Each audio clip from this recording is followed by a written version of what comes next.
Eu aqui. O que tem? Eu, quantos anos eu tenho? 60 anos. 60? Sim, e sou um Zé Ninguém. Por quê? A criação, meu amigo, passando fome.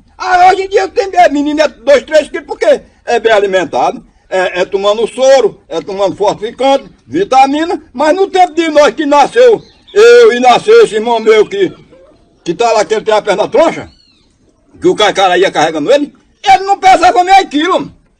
Ele não pesava meio quilo. Ô, bicho, Onde tá? como é que pode, cara? Ah, como é que pode?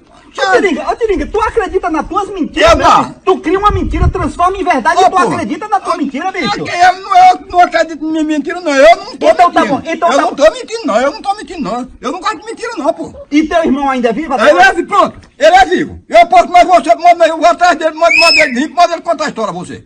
Como é que ele vai contar a história? Ele era criança, acabou de nascer, ele vai lembrar, é? E os outros, papai, e os outros.